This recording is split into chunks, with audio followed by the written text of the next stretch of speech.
Hey guys, and welcome to the stream. I hope everyone is doing well.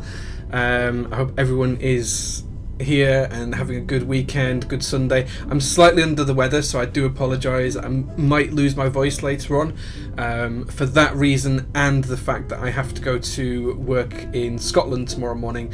Today's stream is only going to be a 2-hour stream. Sadly, it's literally capped at 2 hours. So as soon as I get to that 2-hour point, that's when the stream ends. But we'll see how we get on, and we've got a few things to go through today. We're going to finish off the Honeyboard 60 in a second. I still haven't put the caps on there, but I have fixed the issues we had last week. Then we're going to look at the J-02, and I'm going to talk about the changelog and things that have changed for the group buy, which we'll also talk about, which I'm really excited for. And then we're going to have an unboxing of my Lubrigante, which came a couple of weeks ago, but I'm going to be building it next week. So I thought we'd do a bit of an introduction to what that looks like and how the build's going to go, switches, all that kind of stuff as well. Just to give a few shout outs, Pingu got first as far as I can see when I had Streamlabs open. Pingu was first, so he got the first this week. Pusher was second, sorry, but you were about 20 minutes too late to get first. John O'Warren's here as well. KZNE, I don't know how to pronounce it, I'm really sorry dude. It says LE Showcase. I'm going to show off the standard edition colours, but I can show off the electrophoresis white, the E-white finish that's going to be on the limited edition as well. Anarchy's here as well. Good evening Anarchy, can't wait to see you at the next UK meetup. Huey is here too, subscribed for 6 months now. LBO Base, Sijansen, Pusher, who else is here? Yeah, sorry guys, you didn't get first. Pingu got first this week. So I do apologise, guys. So Jansen said someone's beating him. I hope not physically. Howgley is here as well. Nova Keep says J-02 hype. Yes, absolutely. Some extensive silent alpaca testing. Interesting. I got my alpacas in just the other day, but they're just a standard one, so I'm going to be building those soon. J-02 first, please, Dan. No, J-02 is going to come second in the order of things. So we're going to do Honeyboard, then we're going to do J-02, then we're going to do Lubrigante unboxing. That's the order we're going to do it in. Not sure I can focus on your stream today if you keep that 75 in the picture with the best set of 2019. Technically, in my head, this is a 2020 set. This is GMK Handabite, and it shipped in 2020, so it's a 2020 set in my head. Feel free to agree or disagree. There's no right or wrong answer. Tequila Shots is here as well. One Creative Mind says, hey Jay, hey man, good to see you. Kakan says, I always come last. Well, I don't think you're the last to arrive for the stream, but sure. Kakan is here as well. Derek Daj is here. Pitoko as well, one of the guys behind the Honeyboard. Frisco Mel, Zui as well. Pink Roy, it says JA. Interesting.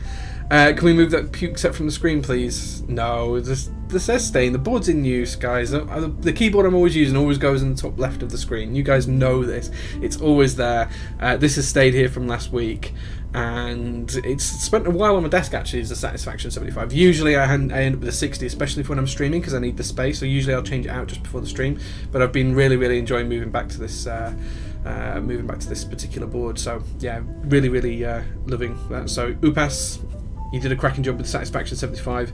Mine is an early prototype version, it's not the actual production model, but I've been seeing some of the production models go for silly numbers on the aftermarket, so I can completely understand why people want to get hold of these boards. I do need to change the knob out at some point though, because I've got the Rama knob, so I want to change that onto there at some point. Just need to get round to it. Who else have we got on the stream? We've got Alan Ski as well. Pusher says you have 70 boards, use another. I've just told you my reasons why. Couch is here as well, says can't stay for the stream but have a fun one, guys. Thanks very much, man. Alan asking how I have the 8008 mat. This shipped to me with, what set did it ship with? What set did it ship with? I got a set from mykeyboard.eu a couple of weeks ago. Can't remember what set it was now. What set was it?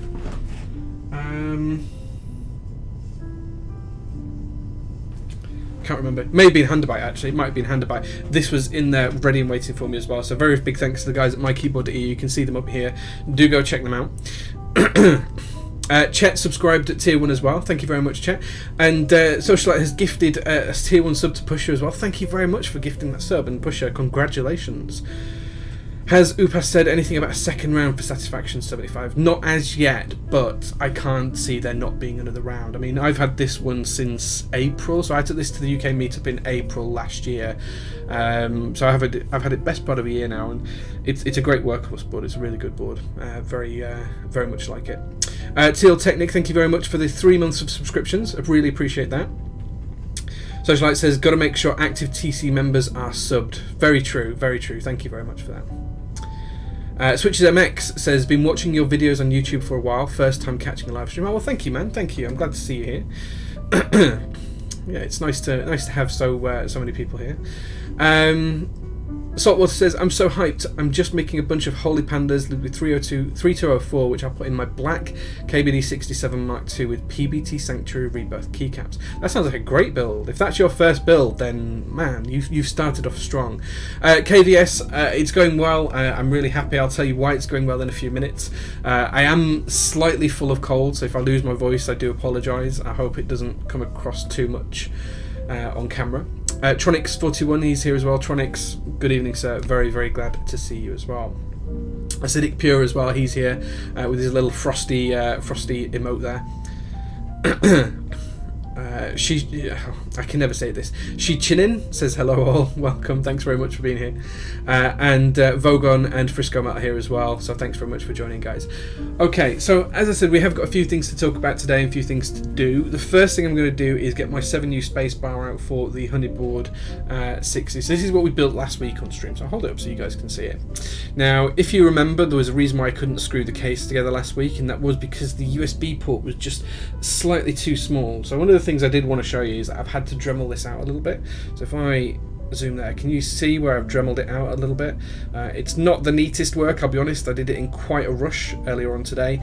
Nipped out to the garage, took the Dremel to it, and did it as quickly as I could. I want to take the polishing wheel to it and just finish it off a little bit nicer. But it does all fit now, which means it all works. Everything's working just fine. You can also see that nice carbon fibre mid layer there now, protruding across the board. So yeah, so that's all fixed. It was a little bit of a shame we had to do that, but it's one of those things. This was an early prototype that Pitoko and I've forgotten the other guy's name from MTB, but MTB Keyboards. I think they're going through a bit of a rebrand at the minute, but yeah, this was sent there. So thank you very much, Pitoko. I know you're watching. Thank you very much for sending me this board. I absolutely love the look of it. I mean, come on, guys. How good does that look? Really? It looks great. So yeah, really excited to use this. This is going to be my workhorse board at work for a couple of weeks.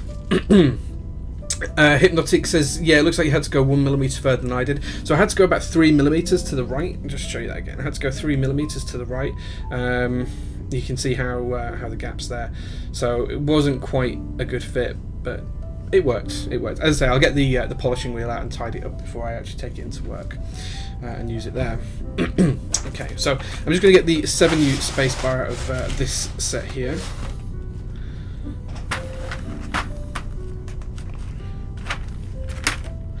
fact, is that there? Might be that one there. There we go.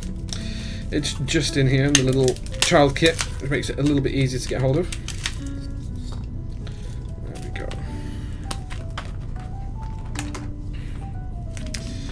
Wilson55 is here as well. He says hello. If it sits, it fits. Absolutely. If a second run of the Satisfaction 75 is done that comes in new colours, would love to see red, orange, or polycarbonate. I would love a polycarbonate Satisfaction 75. In fact, I'm hoping that I manage to snag one of the Honeybush HBCP polycarbonate boards if he has any extras. So Heine, if you see this, let me know. I would definitely like to do that. Finish putting these away, guys.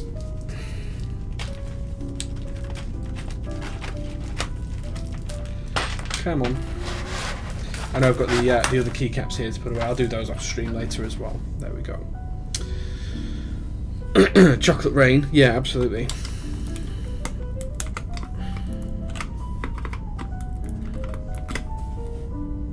Okay, there we go. So that is the keyboard finish. This is what it's going to look like on my desk at work, guys.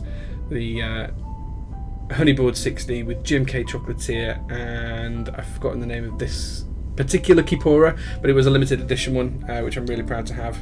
I've forgotten the name of it now. I don't know. It's gone. It's gone. let's just catch up with chat before we do a bit of a sound test. Yes, it's actually my first build. It's the soldered version. I've soldered quite a lot of stuff lately, and my through hole is quite easy for me now. Excellent. The only thing I'll need to get my head around is programming German letters like A to FN and A and so on. So you should just be able to program it with the direct letters in QMK, and then your system language should make those work correctly. That should be all just fine. Vogel says it looks sweet. Yeah, it looks great, right? This looks so good. The gold kind of anodization and everything else, and of course it's the full gold bottom of the board as well. Looking really rather good. Excuse all the fingerprints. You can see my streamlights above me there. There you go. You see the big rectangles on the ceiling above me, and the camera above there. You can just about make out the shadow of the camera. So there we go. Looks like a candy bar. Absolutely it does. Brown. Huey not enticed by the brown. Fair enough, man. Fair enough. I think your colleagues will be jealous and got a raise because I've got a golden keyboard. Yeah, maybe. Mr. Petrov says, oops, late, sorry, present. Better late than never. That's what my my mum always used to say. Okay. PC SAT75 with built-in RGB you can alter with a mode on the knob would be damn rad. You could do that with the knob. You can program that to however you want, so you could absolutely do that if you wanted to. I'm pretty sure I've seen someone else who's got it with in-switch LEDs, and it changes the brightness of them depending on how they twist the knob. I'm sure I've seen a video of that, so I'm absolutely sure it's possible with QMK these days. I think that looks awesome. I think you look awesome, Mr. Petrov. Absolutely. Love the satisfaction with Honeyboard. Yeah, I had to put it on a board, and that board was there. It's actually going to sit on my TKL, which is just back here, which is the J-02 or the A06 as the first RAM was known. So it's actually going to go on that board, and that's the board it's going to sit on for most of the time. How am I liking Honeyboard? As a key set, I think it looks good and awful, and because of that I love it. So it looks terrible, but I love it because it looks terrible. I don't know how you guys feel about that. Whereabouts in the UK are you streaming from, by the way? So I live in a small village called Shelf, which is just outside of Bradford, and well, it's between Bradford and Halifax. So that's where I am right now.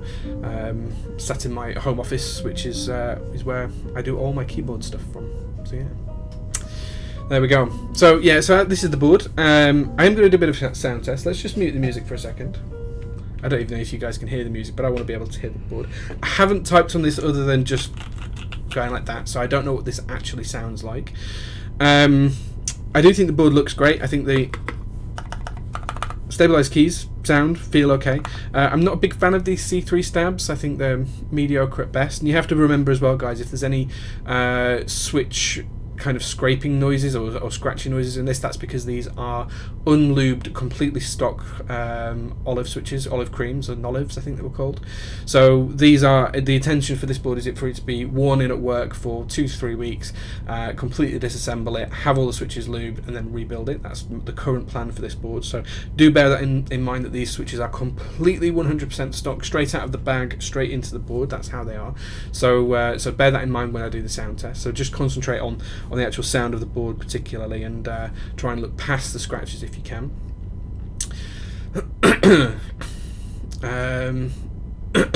Peaky Flaky Biscuit says, I'm a bit ignorant on the background of J-01 and J-02, but are you one that designed the board? Yeah, okay, so if you want to talk about that when we get onto the J-02, I'll cover that. Let's just finish the HB60. There's no secrets in respect to the J-01 and J-02, so we'll move on to that in a few minutes. And we'll just do the sound test for this first. Masat Charles says, what switches? Completely 100% stock Nolivs. The idea is to break these switches in over the next week, well, 3 weeks I suspect, whilst the board's at work, and then I'll disassemble it, lube the switches, and then rebuild it. So bear that in mind. Professor Cattington says, is it better to wear in switches before lubing them, or is that just a thing you like to do? Depends on the switch. So I don't think you need to do it for inks or Zelios or any of Zeal's switches particularly. I don't think you need to do it with most of the new JWK switches. For anything that uses an opaque housing, so for the cream switches or Nolivs such as these, for MX switches, cherry MX switches, so cherry reds or blacks or anything like that, or vintage switches, I always like to break those in, but I think it depends entirely on the switch as to whether it needs breaking in or not. Inks in my head don't. You can just lube those straight up and put them straight in a board. Nolivs, I think you absolutely need to break them in. And if you're going to break switches in, don't lube them and then break them in. Break them in before lubing them. That's my view. Cool. Okay. Oh, I haven't updated the build command. Let me update that really quickly, and then we'll get the. Let me update that really quickly. Where is it? Where is it? It's there.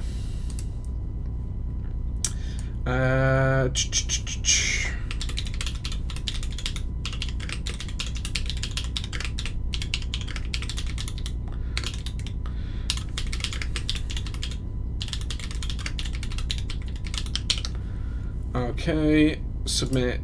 Okay, there you go. The build command is now updated, Wilson. So there you go. You can take a look at it. Okay, cool. So let's do a quick sound test of this board. Let me know what you guys think. As I say, it's Nolivs on a carbon fiber plate inside the HB60. The Nolivs are completely 100% stock, and there's no foam or anything else inside the case.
Okay, interesting.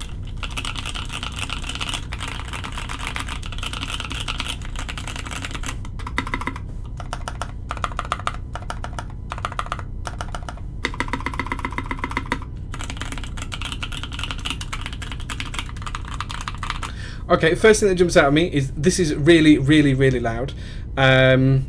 Like astonishingly loud.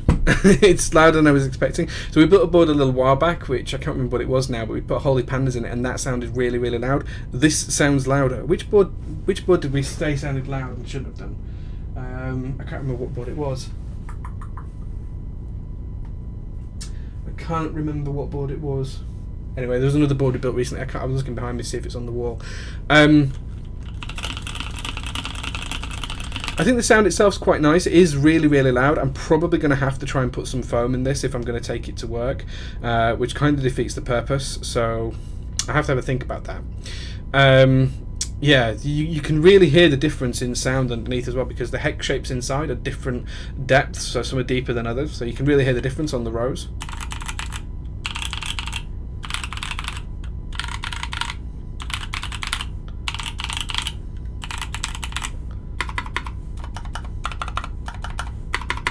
There's also a slight bit of ping, but that's not the case. That's a switch frizz. I'm getting some ping from the switches, so lube will fix that.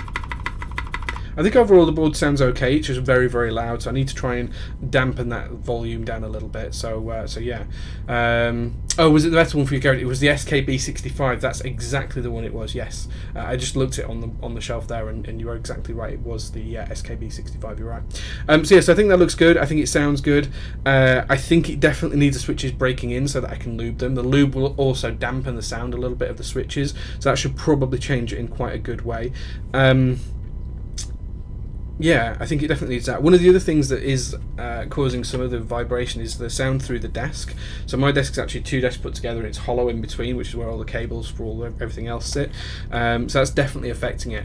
And what I think this might need is just some bump-ons putting on there. Now there's no grooves to put bump-ons in, so I'll probably try and get ones that sit over the screw holes or something like that, and try and put those on this. Some bump-ons might help that as well and just dampen it out a little bit. But overall I think that sounds okay. I think I'm happy with the sound. I think it just definitely needs the switches breaking in and going from there. But in terms of looks, guys, I mean, look at this. This is absolutely lovely. Really happy with how this one looks. So yeah.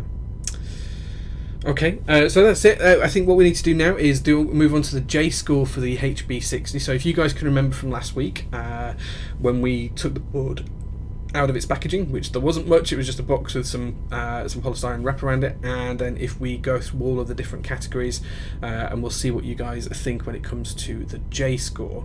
So we'll do that first of all. So get ready, guys. So if you haven't been here before, how the J score works is we have a series of categories which you can see here. We do a build score, which is this column just here. We then do a home score, how well the board would work in your home. Then we do a work score. We split that by my score and the community score, and we give it a score out of 10. 10 is a good score, 1 is a bad score. Nothing. We'll do 0.5s, but we won't do like 0.7 or 0.85 or anything like that. It's just on the number or 0.5, so whole numbers or 0.5 integers.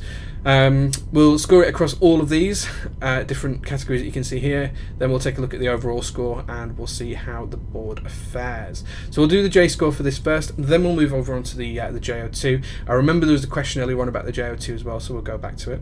Mr. Petrov says, by the way, that was a super rude email Jay just typed out. It wasn't actually. I actually did put in there at some point that you should all go call your mothers, because no one ever calls their mother enough. But yeah, from that way.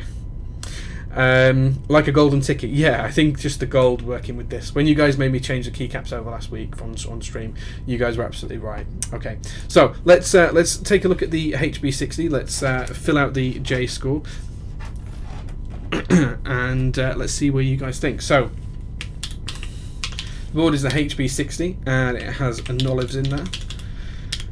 It's aluminium case. Sorry, that's plate. Sorry, it's a CF plate, carbon fiber plate. I can't remember what the price was on this. If anyone knows what the HB60 cost in Group Buy, if you can let me know. I can't remember. This was a review unit sent to me by Pitoko and the other guy from MTB, whose name is just completely escaped. I was talking to him the other day and it's just completely escaped me. $290. Thank you very much for that. Okay, so $290 for that price. That's pretty good. And then we've got the J score and the community scores to do as well. Okay, so in terms of the build, guys, remember what I want you to do is put a score for the next 60 seconds or so in chat between 1 and 10. If you guys can remember back to last week, let me know how you thought the build was. Bear in mind that I did have to Dremel the case a little bit to get this to work. You can just see that just in there when the camera focuses on the USB port. You can see that I've just had to Dremel that slightly to get everything to fit perfectly. So bear that in mind. But go ahead, guys, give it a score out of 10. 1 means it's really difficult to build, 10 means it's really easy to build. And we'll try and blast through this really quickly, get the J score for this board done, and then we'll move on to the J-02.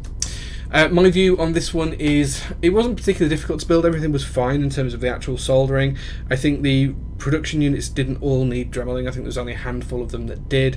It was a little bit of a pain, but it wasn't difficult. It took 10 minutes with the Dremel. It still needs tidying up a bit. For that reason, I'm going to give it a straight 5. In fact, I'm just going to see what other scores we've given. What's the lowest score we've given? Matrix 1.20G was a 2.5 from me. This was easier than that because I couldn't work out how to do it. This just took a little bit of time. So I'm going to give this a 5, straight 5 on that perspective. If you have to Dremel, let's see, like, yeah, maybe it is. Maybe... Yeah, no, you guys are right. 3. I'm going to change it to 3. Okay, you guys are right. Okay, let's let's stop there then, and let's see what you guys came up with. So 5, 6, 3. Zambamon 2. Yeah, I had to Dremel. Both Petrov and Zambamon raising that. I think, yeah, you're both absolutely right. Pingu says even with Dremel, it's still easier than IBD60. I haven't built my IBD60 yet, so we'll see on that one. 5. 3 because of Dremel, 3, no Dremel, then a 7 or 8. Yeah, if it didn't have to Dremel it, it's very easy. Didn't have to Dremel, but I had to shove the PCB all the way to the right side of the slot. It's Apocalypse, that Handabite. I know, it's amazing, isn't it, right? The finish is so pretty though, 3 or 4. Okay, I think you guys are probably a little bit higher than that 3 that I've given, but I think realistically some of the scores have been where if there's no Dremel included and things like that as well. So I think you guys are probably on line with the 3 there as well. Okay, packaging. If you guys don't remember this, I don't have the packaging. I do have the packaging to hand. This came in. This was just wrapped in about 3 or 4 layers of this in a cardboard box, completely protected, completely adequate. So if you guys want to do it, go with scores now. So we'll go with 26. Anything after 26 for a score here. So time up to 26 minutes past. Yeah, so it's in 3-4 layers of this in a cardboard box, completely protected, no damage in transit, but it wasn't anything like, you know, key cult unboxing or anything like that. For me, again, this is straight down the middle. It's a 5, completely adequate box packaging, nothing you know, untoward with it at all. So I think that's worth a 5. I'll give you guys another few seconds to go through those.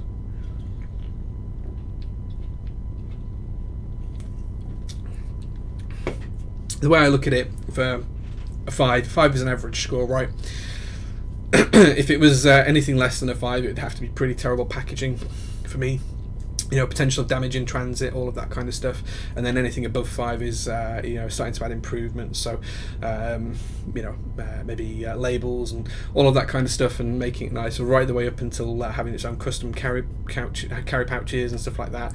So I know we had a bit of a meme with the ISO last week, but it was a really nice little case that it came in and stuff. So you know, you can see when if you got your whole keyboard in something like that, it's a much nicer experience than just having it in there. But this isn't against the board, this is just one of those things. It's just part of the screw. Okay, so let's catch up and see what you guys scored it on. So 6, 4, so a 5, another 5, another 6, some more 5s, a couple more 4s, 5s, 4s. I think you guys are pretty much in line with me. You guys are pretty much on a 5 as well there.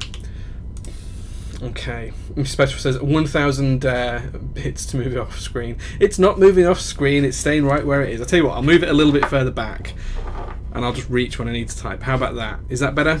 You can just see a glimpse of it there. Is that better? I'll just have to reach whenever I type. But you owe me 1,000 bits for that, Mr. Petrov. Hand a bite. Yes, please, Jay. Everyone either loves it or hates it, and I like to hate it, but because of that I kind of had to buy it, so I think it's fine. 1,000 bits to put it back. Ooh, bidding war. You bid with Mr. Petrov's, but one of you needs to pay. Okay, we'll put the prettier board in the middle of the screen. Seen that J key though? Yeah, J. Okay, 1,500 for off screen. Wow, I see. Here it goes. Right, okay, let's move on, guys. Let's get on to the first impressions. So guys, when I unboxed this for the first time and you saw that this was the board and this is the finish on the anodization, what did you think to it? How did you think to this, guys? You know, you think the anodization looks good? Do you think it's a pretty board? Was it kind of wow? And I've got to be honest, this is really super smooth as well, guys. So give me a score. We're looking for a timestamp of 29 on these ones, so anyone that posts a score between 0 and 10 with 29, we'll go for that. Upas, thank you very much for joining. Everyone's just voted your satisfaction 75 off the stream because it's got Handabite on it. So yeah, but the first impression of this, what's your guys' score? My personal view on this one is that I think it looks pretty good. I was pretty excited when I unboxed it. I thought it looked really nice from a finish perspective as well. Just show you that, guys, that finish up close. It's really, really quite nice, tasty. I'm going to give this a good 8. Okay. Okay, so let's stop there then, guys, and let's see. Chocolatier looks great on that board. I blame you, Jay. You've sullied the S75. It did have Chocolatier on it, right? Upas. So last week on stream, everyone told me to take Chocolatier off of the Satisfaction 75 to put it on this board. So don't blame me. That was the only other set I had to hand. It's not even intended for that board. It's going to go on the J-02, which is on the wall here. So there we go. Anyway, back to the scores. So 7 from Wilson, 8 from Hypnotic, 8 from Krasios, 6 from Zambon says, not a fan of non-sandblasted alu. That's interesting because I think this is really nice, and of course it's all personal taste and things like that as well. So yeah, interesting. Couple more 7s, couple of a 9, an 8 as well. It does look nice, but it's so garish. It's garish, but it's cool. 7. So there we go. So I think you guys are probably a little bit lower than me overall, because there was a 5 at the top and a 6 from Zambon. So I'm just going to give it a 7.5 on there from you guys from the community score. Okay. Cool. Okay, so moving over to the home score then. So now we're going to talk about value. This is $290. For $290, you get a keyboard, you get a plate. In fact, I got 2 plates. Don't know if that's standard or not, but you don't get a PCB. You have to add your own PCB to that. So let me know, guys, what you think. Vogon, thank you very much for the 500 bits. I really appreciate those. Handbite is next to Olivia. Put it back. Okay, it comes back because someone's voted. Someone's paid with their wallet. I'm hoping I don't drop my cable down the back here. Okay, it comes back a little bit. There we go. It comes back a little bit. Okay, so there is hope for the Satisfaction 75. Yeah, okay. Thanks very much for that. Those bits, Vogon, and thank you very much for the 10 emotes that got us as well. Urban, we will talk about the J-02 shortly. We're going to move on to that in a little bit once we finish this score for this. So remind me of your question then, and I'll come back for that. Miss Petrov says 1,000 bits, shove it behind the Excel file. At least I'm getting nauseous. Okay, it's going back. It's going back. Sorry, sorry, Vogon, but there we go. It's behind there. It's tucked away now, out the way. So, guys, give me a value score. Give me a score for value. 32 timestamp is what we're looking for this. So, $290 for a keyboard, a plate. You need to bring your own PCB, your own switches, and your own keycaps. Bear in mind, it did need to be Dremeled on the case, just in there, just a tiny little bit. When the camera focuses, you can just see where I've Dremeled the case a little bit. So give me a mark for value. So I think that the finish, the fitment, and everything else is really nice on these boards. I really do like the quality of it. It's a real shame about the USB port. Now bear in mind, I didn't pay for this unit, so it was a review unit, so my score may be influenced by that. I'm trying not to be, but it may be influenced by that. I'm going to give this a 6. I think 6. So just need to bear that in mind, guys. Mr. Grinsepo, thank you very much for joining. Good evening, good sir. I'm glad you got your package the other day, so you need to share more pictures of that as your projects progress.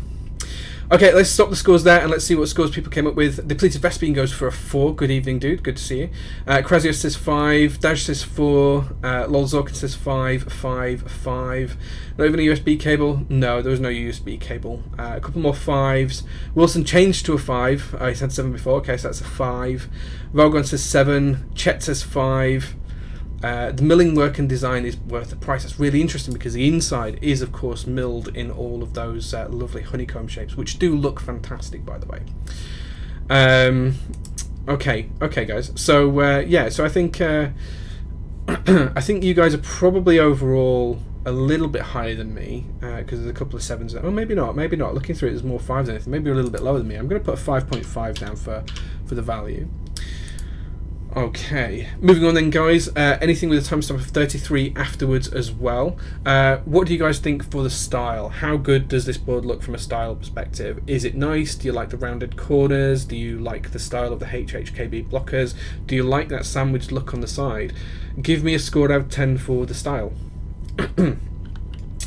My views on this is I really like the actual board itself. I like these rounded corners. I'm not too keen on the rounding and the beveling over the edges, but I do like the rounded radius in the corners here. That's really nice. I like to use radiuses like that. I do kind of like chunky bezels as well. I'd be a little bit more into it if the bezels were actually matching, so on the back and the sides, but they are slightly different. So this is wider here than it is on here. I'd like to see it just the same, a little bit all the way around. Probably would balance it a little bit more. You bear in mind that you don't have to get HHKB blockers as well. You can get, I think, a full 60 version. I think there was a wing keyless one as well, but I might be wrong on that. Okay, so there we go. My view is that this gets a solid 7.5. Again, I don't like the bevels around the edges, but I do like the corner cuts and everything else. I like the sandwich look, so I'm going to give it a 7.5. Okay, let's see what you guys scored it as. Krasios says 9, he really likes the look. Frisco Mott says 5. A couple more 7s. Why not just do an average and sum the actual scores? So we do 2 different ones, Desire. Yeah, so we do a J score and a community score, and then the scores are separated out at the end, just so it's easier, and I'm not just giving you my opinion, it's giving you a kind of community hold opinion as well. Alansky says 9, Wilson says 8. I like the rounded corners and I quite like the side, but I'm not a HHKB lover. 6.5, completely fair. Styling is 9 as long as it ain't gaudy gold. Yeah, they did come in other colours. 8 if not gold. Wasn't win keyless. Oh, okay, I thought there might have been. It's a boring TX60 IMO. That's a big claim. Interesting. Okay, so having run through those, I think your guys' scores probably in line with mine. There's a couple of high scores, 9s and 8s in there, but there's a couple of 7s in there, a couple of 6s and a couple of 5s as well. So I think you guys are probably around a 7 overall. So we'll go with that. Quality. So guys, again, if you give me a score with a 36 timestamp for quality. Now, in terms of the actual finish and the board itself, I think it's exceptional. I know, Zamban, you said you didn't like a non-sandblasted anodized finish. I really do like it. I think it feels more like a quality car paint when you touch it and you stroke it. So I really do like that. Again, the quality control was a little bit low because I had to Dremel this. Now, I know this was an early review production unit, not an actual production unit, but that's just one of the things. I think I've seen a couple of other people mention that it wasn't quite aligned. So that's something that you just need to look on. The quality of the machining though is spot on where it is machined correctly. The quality of the internals is really good. All of that honeycomb structure looked amazing when we had it on stream last week. So yeah, so I think overall I'm going to give it a 6 for quality. The main reason why the score is not higher is purely because I had to Dremel that. That's just a really big thing for me, but it's just one of those things that happens sometimes. Okay, so very few scores here, so get your scores in, guys. Yeah, it looks really nice, but you need to Dremel. It is tricky. So yeah, Dre stroke it is really smooth. I wish I could show you guys how smooth this is to touch, but the best analogy I've got is if you touch really clean fresh car paint, that's what it feels like. Not fresh as in just painted, but fresh as in you know, all clear coated and everything up. It feels like that.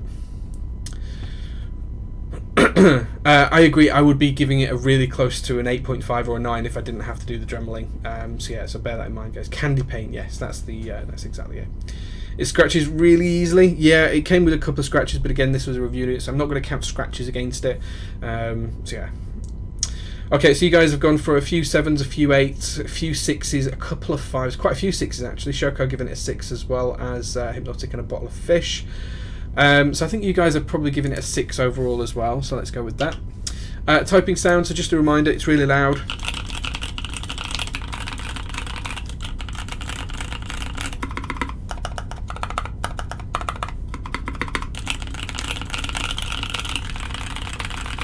So I don't think this sounds bad, but if you guys give me a score with 38 of a timestamp now, go and chuck your scores up there, guys. In fact, I'm going to put some music back on. There we go.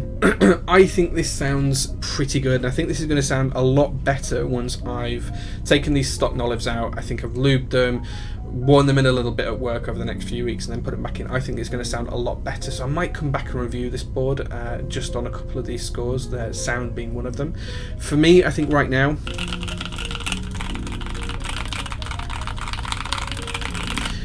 just right now in this particular configuration, I'm probably going to give it a 6.5, but I think that could get as high as an 8.5 or maybe even a 9 once these switches are lubed, is my current view.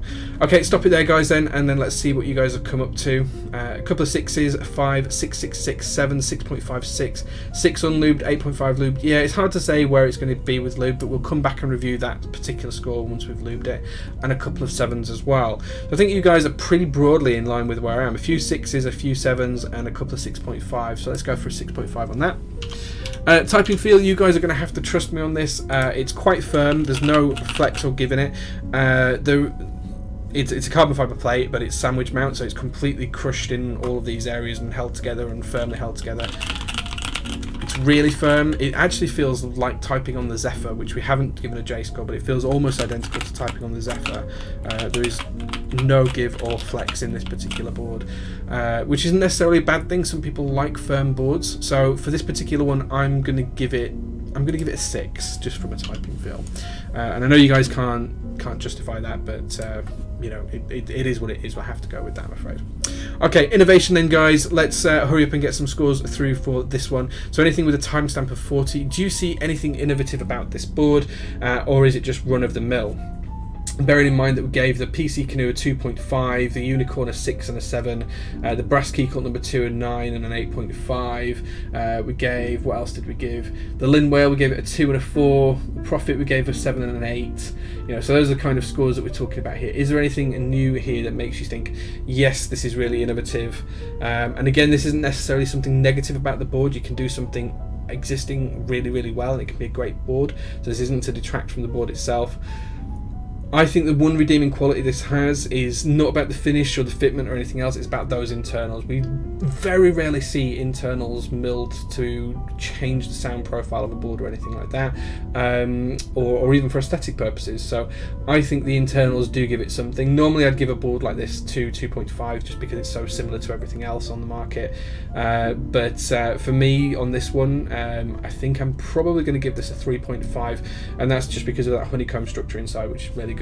It's not something that we've seen different like the Key Cult number 2, which has multiple chassis pieces and all of that kind of stuff that gives it a really high score, but it's not as bad as something like PC Canoe, which has been really derivative and used multiple times. So I'm going to give this a 3.5. I'm going to be generous on this and give it a 3.5. Okay, stop your scores there, guys, and let's see what you come out with. So Wilson gave it a 5, Frisco Melt gave it a 4, Chet gave it a 3, a couple of 4s there from Depleted Vespine, Vogon and John O'Warren. 7 for the Honeycomb, so John has changed it to a 7. The internal design for sound. So yeah, I'm giving it a bit more for that, but I don't think it's worthwhile getting it above 5. I think the average here is going to be a lot lower than 5, so we have to bear that in mind. True about the Honeycomb, 7. Mr. Petrov and a Bottle of Fish both going for a 5. Pub Goku, good evening, good sir, glad to see you here. Kiwaru says, wait, when are the raffle results showing? Raffle results won't show on stream, but they'll be announced on Monday around, well, sometime after 10 AM EST. So the raffles for the J-02 limited edition entry, but we'll come on to that shortly. There isn't a prize or raffle for being on stream, Krasios, no. Okay, so I think your guys' scores are probably closer to a 5. There's quite a few 3s, quite a few 4s, quite a few 5s. So I'm going to put you guys down as a 4 there particularly. Okay, and then let's jump on to the cool factor. Okay, so anything with a timestamp of 42 or after, let's go for a cool factor score. If you saw this on someone's desk, how cool is it? Does it look good? Does it not look good? You know, all of that kind of stuff. Do you think it looks cool or not? Put yourself in Top Gear mind or Huey's Cool Wall mind. Is it cool or is it not? What's the cool factor on this one? Give me a score of 10 for it's super cool, you really like it, it's amazing. Give me a 1 for it's completely uncool. It's like a teacher wearing tweed or something like that. So give me some details. I'll give you guys a few minutes to do that. Whilst you guys are doing that, I think my view on cool factor is I think this looks really good, especially with Chocolatier. It's so hard to find something for Chocolatier to go with. I really like this as a key set. I prefer the SA version, but I really do like this for looks as well. And I've struggled because it only looked good on whiteboards like the Satisfaction 75 before. I think it looks really good on here, and it's just a really, really at-home fit. So I'm going to give this a 6.5.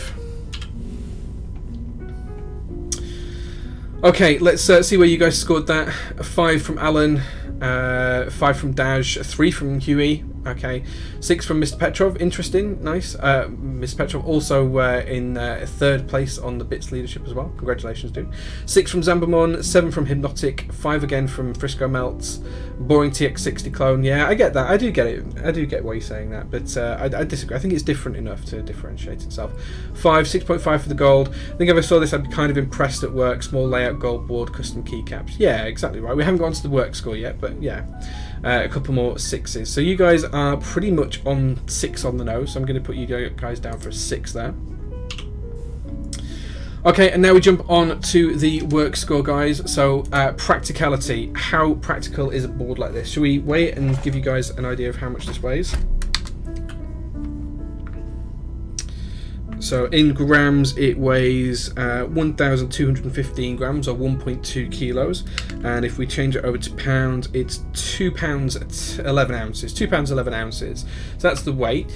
Does that make it more or less practical for you? Is this something that you could see yourself taking to work? Is it easy enough to carry? Is it too heavy? Is it too light? All of those kinds of things. Is it practical? Does it give you all the keys you need, or would you struggle with this particular layout? All of those kind of things to think about.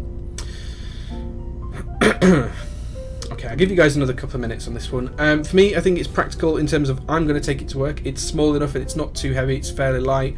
I think the finish does mark really, really easily because it is so smooth. So to Zamberman's point, and standard anodization such as we've got here, that is a little bit more robust because it doesn't show the scratches that this would. This is very much like car paint, easy to show swirl marks if you clean it too much. Yeah, I'm going to go for this one. I'm going to give it right dead in the middle, 5 score for practicality, which I think is about as good as we can get. Let's see what you guys come up with. 6, 6, 3, 4 because it scratches easily, says Daj. 5, 5, 5, too loud, lots of piss takes for the colour, heavy to the ground, all very true, yeah.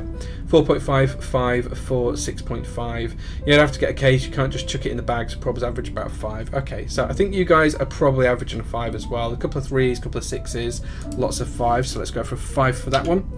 Jumping over then, office acceptance. Is this going to be acceptable in your office? If someone saw this on your desk, is that going to cause a problem? We're not talking about volume particularly, we've got a separate score for that, so this is about how acceptable is this going to be in your office. Give me scores out of 10, guys. If 10 means that it's going to be absolutely 100% acceptable, it's not going to be, you know, look over the top, it's not going to be distracting to your colleagues, give it a 10. If it is going to distract your colleagues, if it's going to be a bit too much of a talking point, if it's going to cause you some concerns, give it a lower score, give it something like a 3. For me, I know that my colleagues know I bring keyboards in all the time, so it's not going to affect me. When I changed jobs quite recently, people did start to come back at me with this kind of stuff, and they were asking what's that and why is it such a funny colour and why does it have all those brightly coloured keycaps on it. So I think if I took this into the office, because it's bright gold and it's got chocolate coloured keycaps on and a golden keypora, I think probably I'm going to give it a 4 from an office acceptance perspective. I think the ideal here, the 10 score here, would be a TKL that is black, because no one's ever going to know the difference. Okay, so there we go. Some idiot is robbing that thinking it's gold. Yeah, maybe. Okay, let's go through your scores and see what you come up with. A couple of 6s, a couple of 7s, nice high scores there. A couple of 5s, a couple more 7s, a couple of 3s, 4 3s, and a 2. Okay, so you guys are probably averaging around a 5 there overall. So we'll go for a 5. Okay, last one to do then, guys. Let's jump on to the noise, the volume level. So I'm just going to copy my formulas down while you guys give me a score for this. Oops. Let me just copy those down. There we go. Over in anything else. But give me an idea on your scores from a volume, guys. If I'm talking, is this too loud? Is it difficult to hear me? 1 is loud. 1 is it's too loud. 10's always the good score, Mr. Petrov. So if we think about it in an office setting, 10 means it's nice and quiet. It's never going to be too loud. But I mean, if I'm talking to you and typing away, can you hear me? Is it going to be too loud? Okay, I think this is going to get a 3 from a work score for me for volume. I think it might change once we lube it and change the switches around once they're worn in, so we'll come back and review that in a couple of weeks' time. Give you guys another few seconds.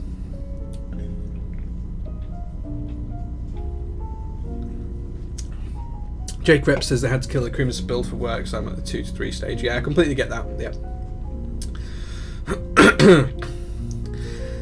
Pingu says that makes no sense. What makes no sense? Nothing makes any sense. It is unlubed, Dupass, and that's why we're going to come back to it once it's lubed and just revisit those scores in a couple of weeks once the switches are broken in. So I haven't broken these olives in, so I'm going to review the typing sound and the volume again in a couple of weeks, and we'll update it based on that basis. Okay, let's see what you guys came up with. So a couple of 4s, a couple of 3s, a couple of 4s, a couple of 3s, a 2, a 5, a 2, a couple more 3s. I think you guys are probably a little bit above me because there's some 5s and some 4s in there, so I'm going to put 3.5 down for you guys. And with that, that's the J score for the HB60 complete. So let's see where we rock out.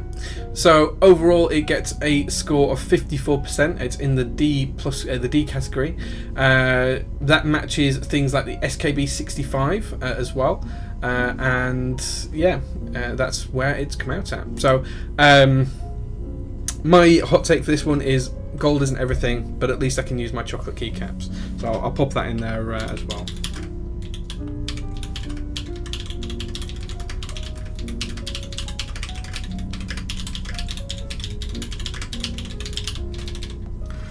There we go. There we go. There we go. ISO A+. The ISO is the ISO review is a little bit of a meme. Let's be honest. Yeah. So Upas, the way the scores go on this is because it's over 3 categories. You've got kind of build score here, which has ease of build, packaging, first impressions. So, for example, with the brass key cult number 2, so the ease of the build was quite low because it's quite a technically difficult board to build. For example, and then you've got the home score, which is how useful is this going to be at home. Again, you know, things like the value and all of that kind of stuff's taken into control. So the A and plus ratings and etc. that all relates to an average of all of these scores. And then the work score as well is based on practicality, office acceptance, and volume noise level. So you can see that the brass key cult number 2 did score quite highly in the office acceptance point of view, but it was quite loud and it's not practical because you can't lift that thing, you can't move around and stuff. So it's an overarching view. It's not just I didn't want to give it like a score like 8 out of 10 overall for the boards. I wanted the J score to have a little bit more substance behind it. Although the ISO one last week was on these couple of rows here, that was a little bit of a meme, I think, but it was well worth it. So yeah, we've gone through quite a few boards now that we've done this for, and if you look at the scores overall, you know, different scores from the community and myself. So Matrix 1.02 got a C and a B, the Doppelganger got an A from both of us, the SKB65 got Ds, the Prophet got As, and then all of the rankings are rated up here as well. Now I did get told that these ratings were too low, but I think they've proven quite true to form. Everyone told me that an A should have been above 85%, but if that was the case, well, we'd have all of our boards in the D categories at this point. So I think the ratings we went with are probably quite right. And as I say, there's the HB60 doing as a D. Average score seems to be B at the minute, which is where you'd expect most people to be. So there we go. Okay, so that is the HB60. So thank you very much for Pitoko. I do really love this board, especially from its looks. I'm really going to enjoy using it. The J score doesn't mean anything really, so please don't be disappointed, Pitoko, about the J score itself. It's just, you know, something to give us an average score across all different things, and see how the community and people feel about it. That being said, let's get rid of the J score from there now, and move that board to one side. Because the next thing we're going to talk about is the J-02. So, Jay, how often do I score? You're probably best off asking my wife that question. So there we go, yeah. Can I download the score file somewhere? You can actually have a look at it if you do this command. There you go, in chat, there you go. You can actually go and have a look at the spreadsheet. You can take whatever you want from there. You can see the formulas and everything else in there that we use and all of that kind of stuff too. Yeah, so there we go. So I'm going to pop this board to one side now. There we go. As I said, we are going to take a look at the J-02. So I've got a few things to talk about here. There's not just the J-02 itself, but we're also going to talk about these little things, which are the new prototype gaskets. So I haven't even shared these pictures with Upesh yet. Now there is a problem with these, which I'll cover, but they are looking better than before, and of course the board as well. So for those of you who don't know, the J-02 limited edition is in raffle at the minute, and well, let's be honest, there's 20 units across the US, the EU and Asia for the limited edition, which is E-white. You can see the E-white finish here. Petro's going to complain because I'm going to show off his board to show the E-white finish. This is an E-white finish, and instead of brass it comes with copper, does the limited edition. And we have 20 units of that, and I was expecting to have maybe 35, 40 people interested in buying one of the limited edition ones, but right at the minute we've got something in the region of 450 entries just for the limited edition of this board. So I'm super excited about that. I'm super thrilled. I'm incredibly surprised, but I'm incredibly grateful to the community as well. So at the minute we're looking at about 450 people wanting just the limited edition of this board, not the standard edition. And of course this is the standard edition that we're going to talk about today. So a couple of things that I wanted to do is just talk you guys through how the board's changed and talk you through the colours. So this is the black that we'll be using for the standard edition. There's two colours. There's basically this black, and then there's also this kind of space grey colour as well. It looks silver in this light because it's under bright stream lights, but there is probably a more accurate reflection of how this colour looks. If I get it just out of the light, that's probably a more accurate reflection of how this colour is in standard rooms, not under these bright lights. As you can see, it's almost white because I've got such bright lights above, but just there, just in the shadow, that's kind of how it looks. This is the wing keyless version, and we've got the straight 60 as well. There is also a HHKB version. We don't have a prototype of that top at the minute, but that's on its way, so we'll take a look at that. In terms of the standard edition, there is 100 units for the US. That's with Upas, who's in chat. So hi Upas, he's got 100 units that he's going to be putting up for sale. And next weekend on the 8th, there's 50 for the EU and there's 50 for Asia as well.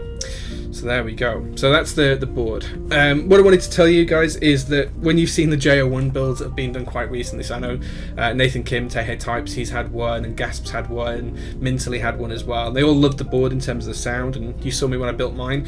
And if you've ever seen the Kepler build streams as well, you see how finicky the gaskets are. So what I wanted to do was get some of these gaskets with some adhesive on the back. So these come produced with 3M adhesive on the rear. I got a sample of about 50 of these, just to make sure that they all work. And as you can see, it's just a peel-off adhesive and then stick on, which works really, really well. The material's the same, everything else is the same about them. The cut and the fit and everything else is identical. But these are going to be adhesive on. So you'll have 3 layers and you'll be able to stick these on quite easily. One layer will go on the inside of the top piece. You can see here this groove here runs all the way around. That's the inside of the top piece. That's where one of the gaskets sit. So you would literally just drop that gasket into here and glue it in place. So as you can see, that sits just like that.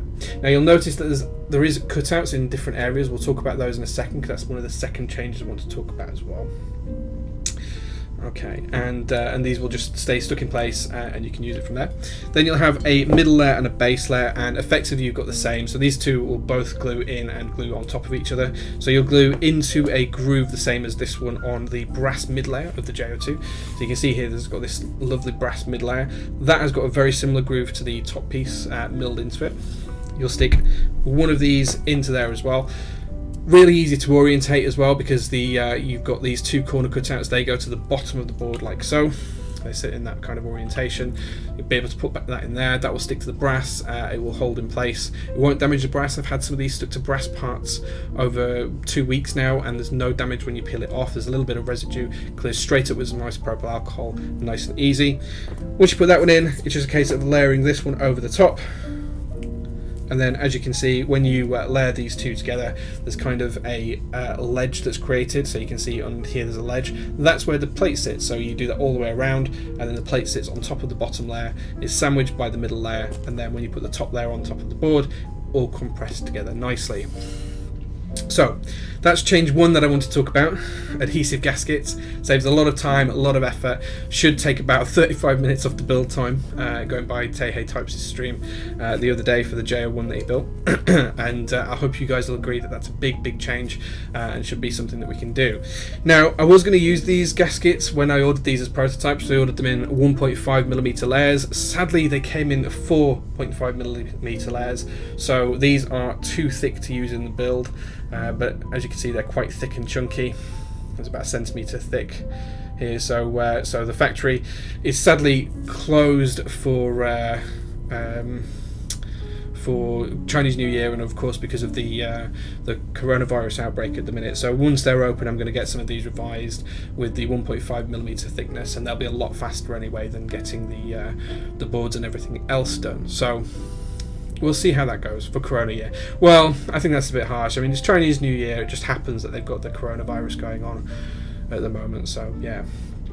Miss Petrol says, yes, this will make it a lot easier. It will. You won't have to glue them yourselves. A lot of people are using glue sticks on the J-01 board to get them together. So, so definitely will help. Wilson, yes, you won't have to worry about residue. Cleans off dead easily. Isopropyl alcohol will take the residue straight off. Will you include a paper with instruction on which gaskets go on which part to prevent confusion?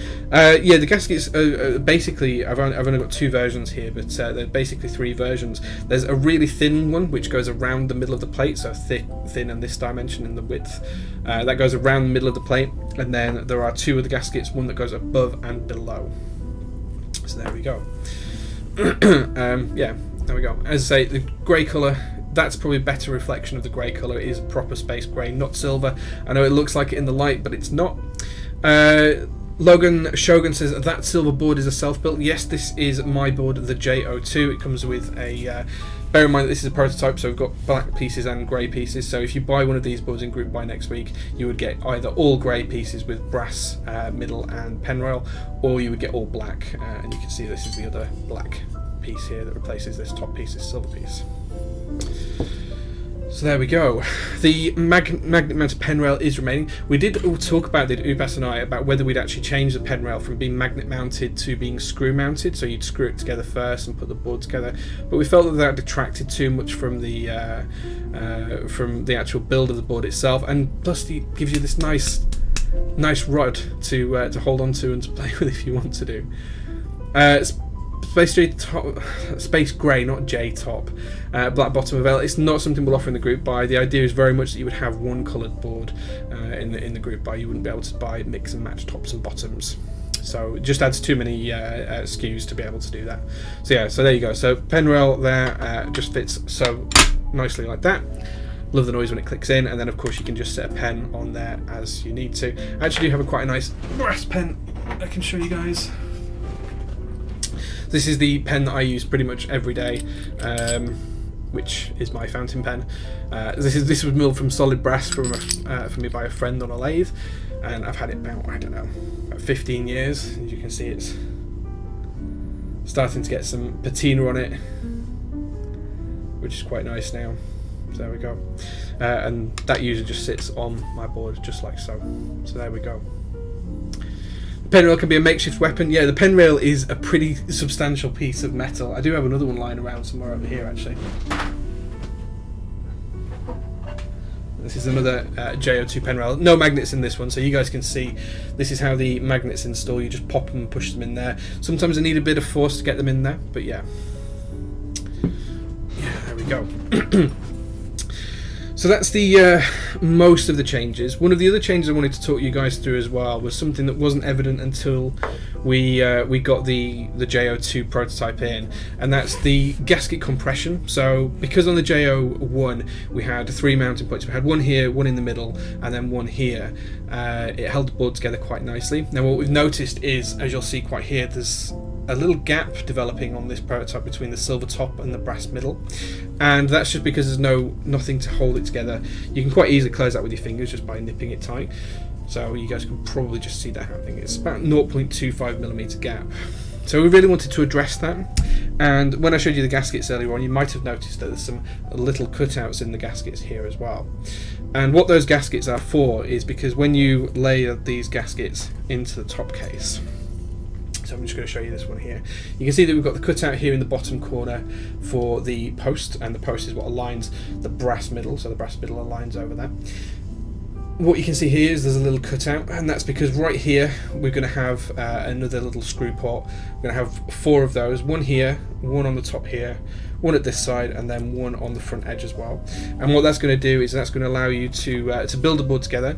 You're going to put the gaskets on here, the gaskets on the brass mid piece, put the brass mid piece over these 4 posts, slide it on, screw that down into the top piece, nice and flush, holding it solely together, and then you'll screw the base onto the board using the 4 pins in the corner as well. And that's just going to alleviate the issue just on this prototype here, which is just slight separation over time of the gaskets not compressing in the middle. It's just too big a distance for just having 2 screws there, so we just wanted to alleviate that, make sure there was no problem. So adding those additional screws in, which are just going to go under here, here, here, and then one at the top here, just to hold that brass mid piece in, because of course that brass mid piece is nice and solid. As you can see, this whole big top forehead here is brass, and that's why we don't get the separation at the back. There's no separation at the back or on the sides because the distance isn't wide enough, or there's enough weight of the actual brass to hold everything together. So those 4 screws are just going to hold it nice and tightly together. Make sure that you don't have any issues when it comes to alignment. It's going to help you put the board together a lot more easier as well. So there we go. Ooh, I do love when you drop that in. It magnetizes as well, so it sucks it down into it, which feels really good when you do it. In terms of the weight of the board, I can show you that now. So in freedom units, so this is in pounds, you can see that the board weighs 5.5 pounds, 5.49 pounds or 5.5 pounds, and for all my EU brethren, in grams that's 2.4 kilograms. Now if you consider that just the pen rail on its own weighs about 220 grams, which is you know, about 8 ounces. It's pretty hefty. It's a pretty solid lump of metal. It's noticeable when you pick it up. So just wanted to call those changes out for you guys.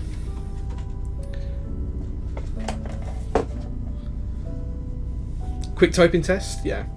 For how small it is, picking it up feels weird. You don't expect it to be this heavy, I'll be completely honest. It is a lot heavier than you're expecting. I'll do a little bit of a typing test.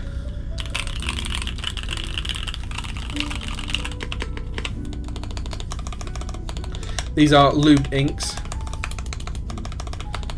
He's just looking for excuses to attach and detach a pen rail at this point. Absolutely, just that thunk.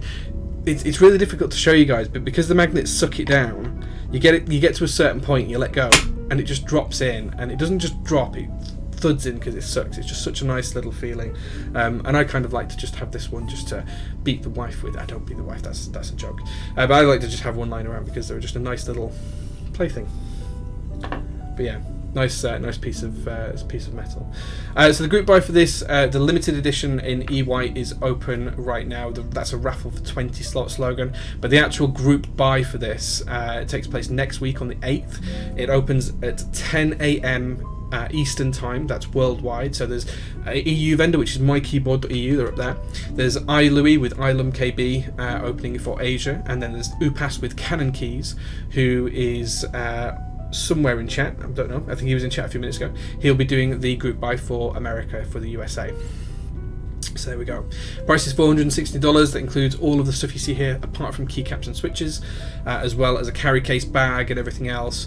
So Upas has a big part of this. He's working on the listing at the minute. He's going to send me some screenshots of the listing soon. So you have a choice of ANSI, ANSI or ISO plates. That's semi-fixed. It will support, the ANSI one will support HHKB and ANSI with a 7U bottom row, and that includes either wing keyless or straight 60. The PCB does support a 6.25U bottom row, but you will need to get your own plate made up if you want that, and plates are made of carbon fibre. So there we go. Prototypist commissions are open, Acidic Pure, so you can reach out to us whenever you like. Logan, this is going to be open on Canon Keys in the US. It's going to be open on mykeyboard.eu in the EU and iLumKB in Asia. So depending on where you are, that's the bit that we'll need to look at. So there we go. So yeah, for all of the parts included, I mean, we can take the board apart and show you guys the internals actually. We worked really hard to get the price low, and as I say, we are including things like a carry case and everything else just to make it a little bit more attractive in terms of pricing and everything else as well. So really interested to see how this goes. So at the minute, for just the limited edition, we have over 450 people wanting a space, which is obscene to me. I expected 30 to 35 people for those 20 spots, and as I said, we're already at 450, and the limited edition raffle is still open for another 24 hours, less, 12 hours, something like that. No, more, 15 or 16 hours, something like that.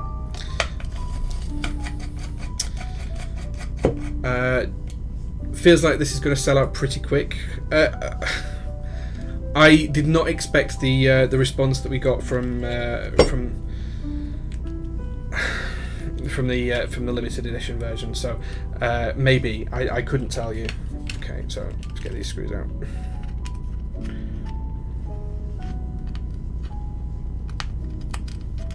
Come on, screws, come out. There we go. That's the screws out. So as you guys can see, this is the space grey top.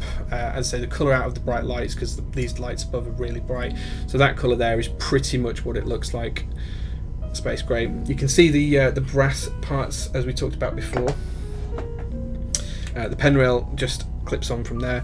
Now this is a little bit scuffed, is my version here. All the versions will come with really nice brass. The brass is going to look like this basically. This is the finish you're going to get on the brass, and the same will come on for camera focus on the copper as well. So this is the finish you're going to get. It's going to be nice and smooth all the way around. This does have a couple of issues. Now as I said before, you can see that the assembly does just sit in there, and you've got this groove that runs all of the way around, which enables you to put the gaskets in and adhere them in. Assembly does use a daughter board, so you have got the main board and a daughter board. So you can see here. Now the PCB is going to be slightly different for this one. The PCB is going to be a Canon Keys PCB. This is just a prototype one to get me the board working. And as you can see, we've changed the gaskets now. So the gaskets here didn't have that cut out, and when I got them, they didn't have the corners cut off either, which you'll see we have changed these quite significantly. So you'll see here there is a cutout, and underneath there isn't one. Oops, I'm peeling the label off here. There we go. So you'll see there's a cutout, there isn't one here. You also see here that we have got these cutouts on the corners of this new gasket, so that does just fix that. So it just makes it a little bit easier. All the materials are the same, no difference in materials. It's just the thickness of them that's different. You'll see here that the actual 3 layers compared to this 1 layer, this is a lot thicker. So that's going to be adjusted as well for the final gaskets. And as I say, those will just sit in here. The brass mid piece is pretty hefty. As you can see, it's got the groove milled out for it here. This is where the gasket sits. The magnets, again, just press fit. Sometimes they may need a dab of glue, or they may need quite firm pressing in, depending on how they are. Again, this is just me scuffing up the brass to see how durable it was, so that is ignorable. And then we get onto the interesting part, which is the base. So just on the base here, excuse me, it's got condensation on from my hands. Inside the base here, you'll see we've got this acoustic cavity, as I call it, which is basically milled out of the middle of the block to try and give this board room to generate some decent sound, which is why it sounds so nice. And then the daughter board cable as well. Now the daughter board cable will be a little shorter than this, and the other thing we've changed as well is the daughter board here actually has a JST connector on both sides. It doesn't have just one on the PCB. It actually has a JST connector on both sides, so you can clip it on either way round. And of course the daughter board gives you that nice tight USB port just there as well. When the camera focuses, come on please camera, there you go, you can see that now, just in there, nice tight USB port. When it focuses, doesn't want to focus. Oh, I show you it's there. So there we go. Again, putting this together, the way you'll do it is you will glue your gasket. Oops! You glue your gasket into the top piece. You just glue it in that nice groove. You'll then be able to glue the other gasket into the piece of brass here, and then you'll be able to drop your PCB and plate assembly in.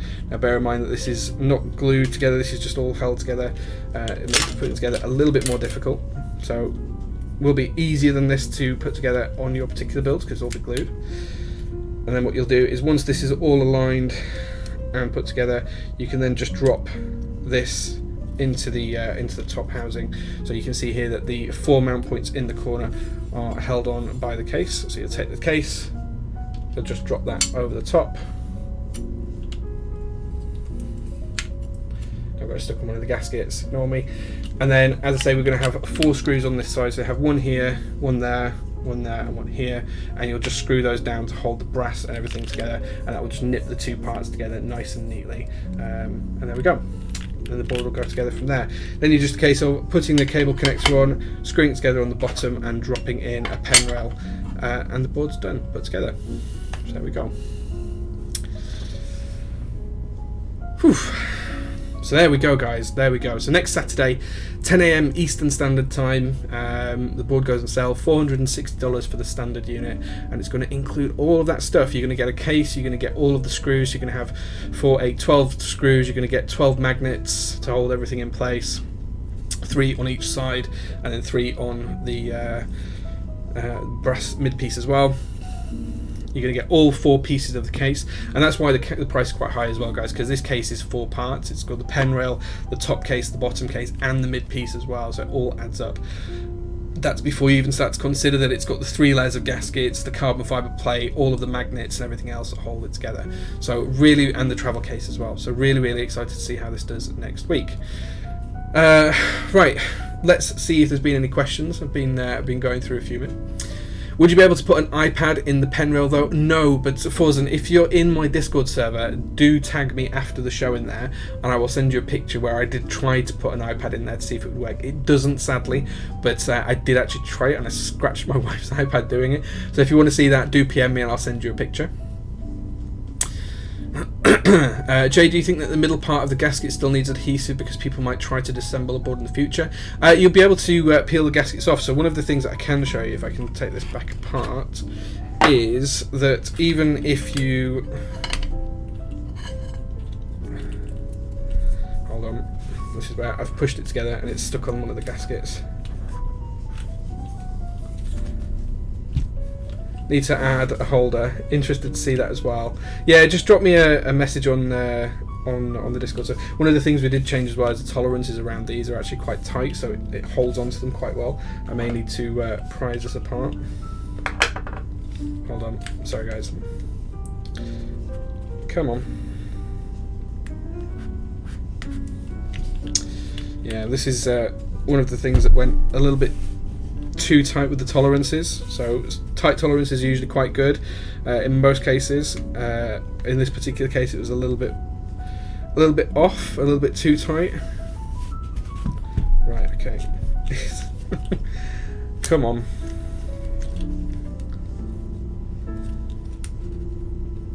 Oops. Okay, so I'm not going to be able to take it apart now, guys, because I've taken it apart once already, and now I can't get it apart because the tolerances on this black piece are a little bit different. The silver piece is the new tolerances, which is why it came apart much easier. We did have this problem once before when we tried to take it apart on stream. I knew I should have put the silver case on. Here we go. Maybe that's going to help. Okay. So, what I was going to say about the board and the gaskets is, even though this one's all glued together, you can just peel the gaskets off. So, you know, actually having the gaskets in place, and you can see it creates a groove that it sits in. So the gaskets hold onto the plate. So even if you do glue the gaskets into the case, I can't remember who asked it. Someone asked it, can't remember, Wilson, you can still just scoop it out of the gaskets and take the build out and hold it and do whatever you want to it. So it's dead easy to change that out, and it's not a problem at all. Do you have a scraper tool? I do, but not to hand. So yeah, I wasn't intending on actually taking this apart today. I only took it apart because we started to get into that part of the conversation. So yeah. I want to put my phone next to those magnets. Go for it. Don't just need medium magnets. Love some custom aluminium pen rail inserts. That'd be super fun. You mean different colours and things? Maybe we could look at doing that. Let's get the group buy out of the way first, but we could potentially look at doing some custom inserts, something like that. So as you can see, Wilson, in case of just putting the gaskets back on, it's just a case of stretching them back around the plate assembly, and that's all back in place. If this is glued in, it makes doing that much easier than it does doing it with gaskets that aren't. You'd be able to just slip it in and out. So yeah, dead easy. And the other thing as well is if you glue the gaskets to the top layer and then this layer, you're only going to have 2 on this layer and 1 on here. So you're not going to have that groove. What you're going to have is you're going to have one sat in here and then it coming over the edge as a skirt, and then you're going to have the second one which just keeps the PCB aligned correctly and the plate aligned correctly. So you're just going to be able to lift and drop in out the plate and PCB. So effectively what you would have is you would have this all glued in place, just like so, and then what you do is you just drop that in, line it up, make sure it fit correctly, and then you screw the top piece on. And as I say, you're going to have 4 different screw points on here, so you're going to have one just in the thick part here, one on either side, and one on the front base, which is just where these gasket alignments show you've got them. Just these little nubbins here, and what they would do is they would effectively allow you to screw the brass piece onto the top piece. But I can probably show you that on the silver piece a little bit easier because of how this how this works. So what you do is you'd have everything aligned on one side, and then you can just drop the two pieces together, and as you can see, that all just aligns, clicks in nicely, and then you just screw down in 4 points to hold that all together. That would compress together, then you'd screw the base on, and the base would screw into these 4 points. Again, you can just see this on camera, but these silver parts are slightly recessed, which means that when it's nipped tight by the base and it's clamped in, just hold it together fully. So there we go. So there we go, guys. In terms of the iPad and the phone in here, I can show you my phone. So I've got an iPhone here. It does just fit in there, but I wouldn't want to use it like that. The problem is that when the keyboard's on the 7-degree angle that it has, it's held up like this, the phone actually falls out. I don't want to scratch my phone, so I don't want to show you that, but there we go. Okay, so yeah, so we look at some custom, not do forged carbon fibre. I asked about the price of that because you have to have a mould. The moulds are going to be about $1,200 a piece, which means that, and that's before you actually do the actual moulding. So in the end, if I did something like 50 units of forged carbon fibre pen rail and middle, it was going to be something like, I don't know, $300 a piece, which was just silly. Sadly, I don't have one of the carrying cases to hand. These are a new product, they haven't been used before, but Upas, I think, is going to hopefully have some pictures of one at some point soon. I think he's holding on to them for another project at the minute, so they're not shared as yet, but effectively it's just going to be a nice carrying case that's going to be, the board's going to sit inside it, it's going to be nice and easy to put together. You'll zip it around and everything else, and it'll be quite firm as well, so it's going to protect the board just for moving it around, put it in your bag, whatever. So yeah. Moulds can be made DIY pretty easy. Yeah, not for forged carbon fibre though. I'd have to run through all the factory, which is just one of those things. But yeah, we'll look at some custom alu pen rails if the board sells well and people are interested in that. We can look at that later on. Metallic Charles says Damascus pen rail time. Absolutely, yeah, we could definitely look at that. Definitely look at Damascus one. If you want to give me, I don't know, $20,000, we can look at one. I think we do too. So we actually debated whether or not to do a carrying case, and in the end Upas let me have the decision, and I'll be honest, the price differential between either carrying case and not for customers was next to non-existent. It was such a small amount that it made sense to absolutely include it. Two main reasons: one, because the case is protected more in shipping, which is always a real important thing to me, and two, because it's just a nice thing to have. You know, if you look at all of the other cases and boards that have come with them, so the NK65, TX keyboards, all of that kind of stuff, it's just a really nice thing to have. It makes going to meetups great. If you want to take it to work, it's great. It just adds that little bit of extra, you know, that je ne sais quoi, that little extra something that means a little bit to a lot of people. So it's just a nice little touch, and I was really all for that. So we talked it through, did Upas and I, and we agreed that we would include them. So yeah, Upas, if you can share some pictures at some point soon, it'd be nice, but if not, you'll all get them when you buy the board. Does save the end user of getting the hassle of trying to find one. Yeah, absolutely. Yeah, as I say, it's not, I don't want to call it a hard protective case or anything like that. It is very much a travel case. That's how I'm going to badge it, but yeah, it is just such a great thing to have, and it does make it significantly easier to move, you know, boards around and all of that kind of stuff as well. See, look how much easier that one came off of the brass middle. Struggles to get the black one off, and what we've changed basically is the radius of these standoffs here. So these are slightly thinner compared to the black one, and it just comes apart so much easier. This is why you prototype, guys. This is why you prototype. It's all these little things that you learn as you're prototyping stuff that makes the difference. Okay, so I'm just going to try and pop this board back together now, as best as I can.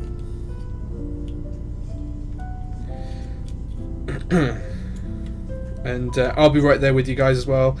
Whilst I get a guaranteed slot, I still have to buy my own JOT. Sadly, this one isn't mine. I've already given this one away. So James from AKB, who is also my partner in crime for a lot of things at Prototypist, he will be getting this board as a bit of a gift and a bit of a thank you. So this won't be my personal board in the end.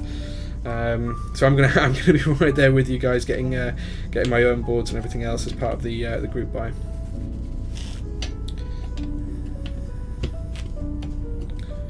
Okay, let's pop that in there, and and then I'm just going to move this to one side.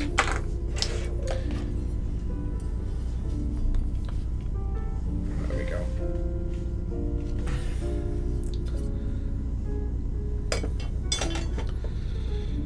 Keep some brass pen rails out. So just to show you guys the difference, I don't know if you can see on the stream, there's a slight colour difference in these two. One's slightly more yellowish, might be easy to see in the shade actually. Two different manufacturers, both apparently exactly the same brass. This is the one you guys will be getting, this is a different manufacturer, this is the one you guys will be getting, so yeah, interesting. Does that mean we have to fight with you for a spot in the group buy? No, you don't. I mean, my spot's guaranteed, so it's not going to make, you know, any difference to you guys getting in. Jay also promised to include some of his DNA in the LE. If I do it, then yeah, sure, I'll put a hair or something in each one. That's fine. If you really want that, but I won't be sending my hair to Upas to do that. But yeah. Garth is here as well. He says, "What's up? Hey man, good to see you." J Lick. If anyone buys a board from me and wants me to lick it, I'll lick it, but only if you're buying it. I'm not going to just lick boards for the sake of it. It has to be a customer request. There you go. Arthur asking who ordered Modern Dolch Light today. Oh, so yeah, it's Arthur, not Garth. I don't know why I got Garth from that before, but I did. Yeah, I need to take a look at it and have a look at the kits, but I'm probably going to end up buying it at some point. So yeah. Okay guys, so that's the J-02. I hope I've covered everything. So we talked about the adhesive gaskets, which make building it so much easier. I've talked about the carry case, the travel case. I talked about how the current limited edition is going 450 entries for 20 spots. So if you guys are interested in the J-02 standard edition next week, it's $460, including everything I mentioned and the case. Just need $460 in shipping, and the board can be yours in about 5 to 6 months, depending on China manufacturing times. So really, really excited for that. Buy it today for $5. Oh, that's the EU pricing is 460 euros, so it's exactly the same in dollars as it is in euros, and that includes VAT as well. So because these boards are not produced in the UK, mykeyboard.eu and myself, when we have the boards come in, we'll have to pay VAT on them. We're not going to pass that cost on to the customer. It's going to be exactly the same dollar price as it is in euros. So $460 and 460 euros. Simple as that. Nice, just easiest way to keep it nice and simple was just to do it that way. So for the J-02 limited edition Duckham, there's 450 so far. It closes at 10 AM EST tomorrow. We'll announce the 20 limited edition winners from that. For the actual J-02 group buy, that starts next week. There's only 200 units available, but it seems like there's about 400 people that want one, give or take. So really interesting to see how that's going to go. Penguin Dropping says, I'm so excited, hope to get a spot, then I'll cry not only about the J01 but the 02 as well. I'm sure you'll manage to get an 02 spot. The 01 is under revision at the minute, that's all I'm saying on that. But yeah, we might look at that. Chris Bezic says $460 in the US, it's 460 euros in the EU. So if you bear in mind that if you translate $460 into euros, it's about $415. But then if you bear in mind that we've got 20% VAT to pay on top of that, that takes the price to over 500 euros, but we're keeping it the same in dollar amount. So that's broadly how it's working. So there's, yeah, that's just how we're splitting it up. Any idea how much the shipping will be for EU? That's going to be up to mykeyboard.eu. I think they're working they're working out as we speak, so hopefully we'll have some updates on the shipping price. Looking at the shipping price for other boards, this is a similar weight and similar size. I imagine it's going to be 20 euros or so, but it will entirely depend on mykeyboard.eu. For the handful of limited edition units that I handle, which will be a small amount, don't know the number yet, but it'll be a small amount, it'll be literally whatever DPD charge me or DHL charge me, and I'll pass that on. You get a percentile of the demand for the LE based on country, would be interesting to see. I can break that down later on. Yeah, I mean, let me bring it up, and I can probably read off a few stats. Where we got it. Okay, so as it stands right now, just for the I don't have access to the Asia form, I only have access to the EU US form because that's the one I did. So far right now on the EU US form we've got 340 responses, and I know we've got over 120 on the Asia form right now. In terms of responses breakdowns, I can tell you that we've got a roughly 76.5% to 23.5% on white versus black for the limited edition, and then the split between wing keyless, HHKB and standard is 52% want standard, 60%, 32% want wing keyless, which is my pick, and then 15% want HHKB. Now, when we originally ran the interest check, only 4% of people wanted HHKB, so I said no, not going to run it. And then I ran another just genuine check to see how many people wanted that, and it came back around 50% of people wanted a HHKB top, and now it gets into the limited edition raffle and only 16% of people want one. So it's interesting how that's flipped and flopped. In terms of ANSI versus ISO, I know that's going to be a keen one for people to know. 85% sorry, is ANSI and 15% ISO currently.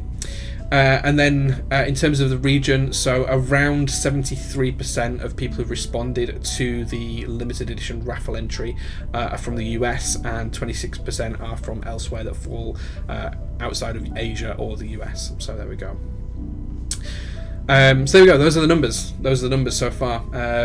But yeah, 340 responses on the form I have, still open for another 13-14 hours, and then there'll be the Asia form as well. So I'll try and give some breakdown later on what those look like.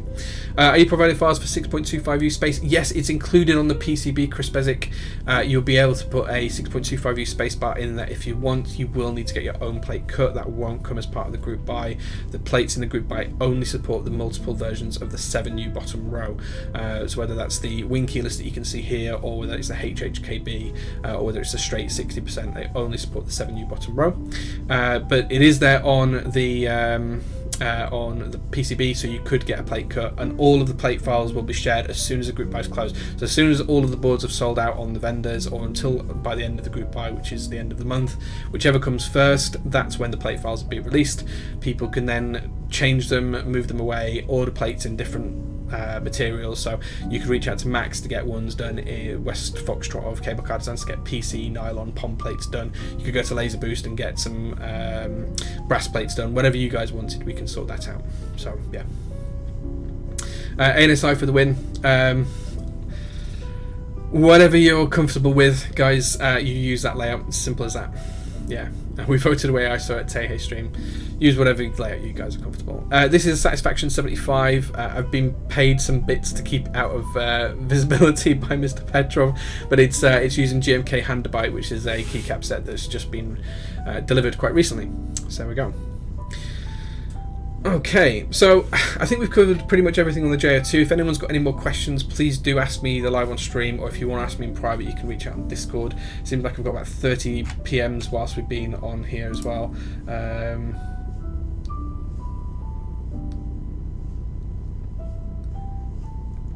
Yeah, okay. Yeah, okay. Cool. Yeah, lots of DMs, so I'm just looking through those. Yeah, I'll catch up with those in a bit. No NRG is contractually bound to keep it there. I've been paid to keep it there for this particular stream. Brass or copper not coated, right? It is brass and copper. It comes with a clear coat on it, and that's about it. You can quite easily strip that off with a sandblaster if you want. So yeah, there you go. It's up to you guys. How am I going to choose the winners? The winners are going to be chosen by RNG. There's a couple of people who've helped out with the group buy that will get boards, obviously, for the limited edition, and for the standard edition, they've been helping out in the background, so they'll get particular ones, but it's not huge numbers. It's a handful of people for everything. So other than that, everything else will be RNG'd, and that doesn't affect any of the numbers that are public. So there's still the 200 slots and 20 slots for the standard edition and limited edition, respectively. Okay, to show me, you're going to close your eyes. Okay, so I'll show you guys this particular board. There you go. This is the Satisfaction 75 with GMK Honeyboard on it. So there we go. Nice and simple. Okay. So I think that's everything I want to show you on the J-02. Yes, it's glorious, right? Okay, you've seen it. Petrov did pay me bits, so I've moved it back out of view. There we go. Right, let's jump on to the last thing that I wanted to do today as well, guys, which was just show you the Lubrigante, which is the board I'll be building next week.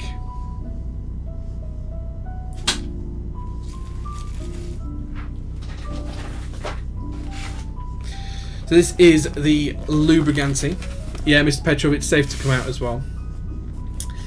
Okay, so this is the Lubrigante that I got shipped just a couple of weeks ago. So for those that you don't know, the Lubrigante was an Alice style acrylic board with layered sheets of acrylic.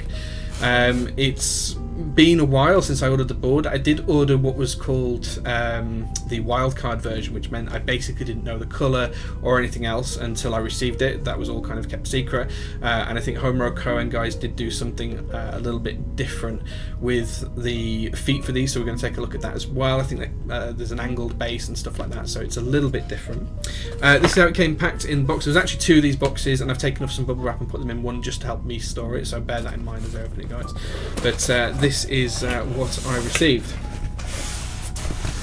First thing, I received a note saying I've got some PTFE grease in here, which I did get, and that's in here somewhere, which we'll find in a bit. And I got a J special mix and match, so I actually got 2 different bits. So I think everyone who got a wildcard got something special, something a little bit different in their box, and it was something kind of tailored to them. So the first thing we get is a PCB. So this is the Wonderland PCB designed by Martin. So I'm just going to show you guys this. So Martin Watt, he designed this particular PCB. We're very much following the traditional Alice style layout. You can see it's got the Wonderland logo there, the Martin Watt, the Honeyboard Co logo here, and of course the Wonderland logo on the top as well. It's USB mini. So USB-C, sorry, not USB mini, USB-C. So it doesn't fit in the traditional Alice cases, but there you go. That's the PCB. Indicator LEDs on the bottom left-hand side. And then in here as well, we got a ton of stickers, so some Honeyboard Co stickers, some Soon TM stickers, which are quite cool. I really like the Soon TM stickers. Everything's Soon TM, so that's quite cool. Lots of stickers. As I mentioned before, he did ship me in some greases, so I got some 008000 grease and some 00 grease, which are both PTFE ones. There's lots in there. I haven't used either of these as yet, so I'm going to have to try these out at some point. Also included is a ton of hardware. This is all the bump-ons, screws, bolts, nuts, everything else that's needed as well, including some LEDs for notifications. They're in there as well. Then we got a fry badge. I don't know if you guys can see that, or if the lights are going to reflect off it. There you go, which is quite cool. One of those nice little pins. And then also got one of these, because why not? So it was nice to get some little extras in there. It's really nice. I also got some little lube brushes. There was a handful of these in here. I've taken a couple of out and tried them. These are little lube brushes. They've got like kind of like a little cotton swab on one end. Come on, focus. There we go. A little cotton swab on one end, so good for lubing inside of switches and around edges and all that kind of stuff as well. So a few of those. There we go. And then we get into the stacked acrylic layers. So basically these acrylic layers, these are black, are these particular bits, and as you can see they've got kind of a covering on all of them. That's just protect them in chipping. Laser cut by the looks of it, but you can see that these ones are black. If I can just peel one of these layers off, I'll be able to show you. Okay. So there you go, guys, you can see that these are indeed black. So this is kind of like a nice matte black colour, matte black finish, which looks really nice. It feels quite smooth, but it is matte to the touch as well. So that's a couple of top layers here, which adds up to quite a bit of thickness. There's 2 different thicknesses there, so I think that's so you can get a high pro or a low profile feel. Then we've got the switch plate. This is, I think this is 4mm, looking at it, 4mm thick switch plate. Now these are thick as hell, so I'm going to be interested to see how switches clip into this and whether they go in well or not. I'm sure it's going to be fine, but it's really super thick, so going to be interesting to see how that goes.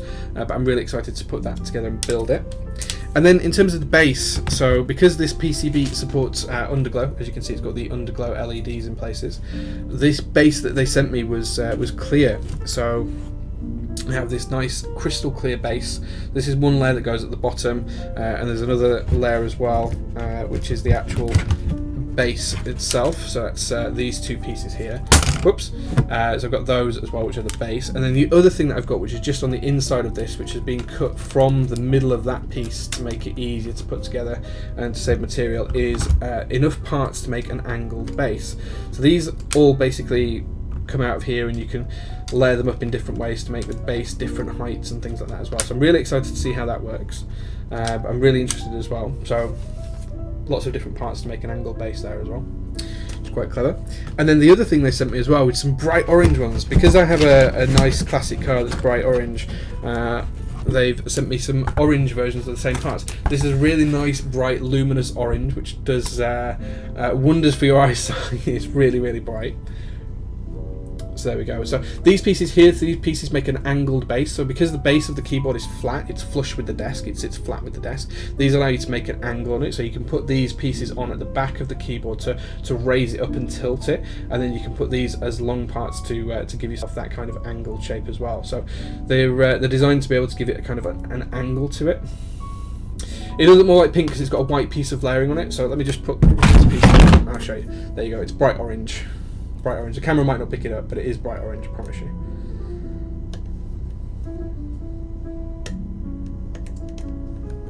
Let me peel this back. There you go. Bright orange.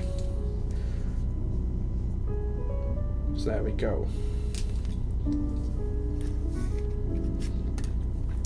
So yeah, so really excited to build this next week, see how it goes. I'll probably build it with just one of the base layers. I've not decided which one yet. Probably go with the orange, but we'll see. I might change my mind between now and next week.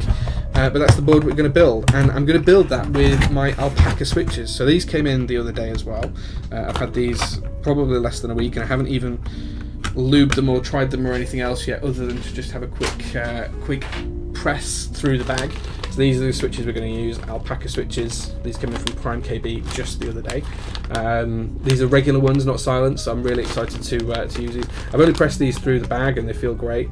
I haven't even taken them out of the bag or installed the bag yet, so we'll see how that goes. There we go.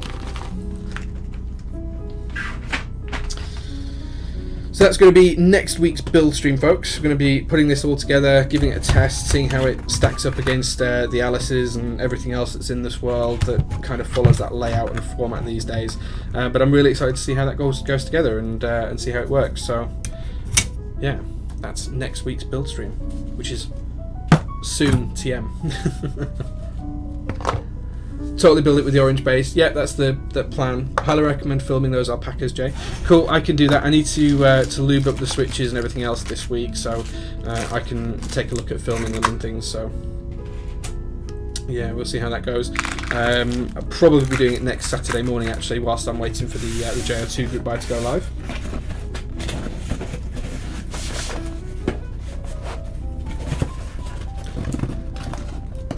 Any idea if alpacas are restocking? I have no idea, if I'm completely honest. I hope so, because I'm a big fan and I want to buy some more. It'd be great to take a look at that and get some. I also want to get some of the silent ones as well and give those a try and see how they're done.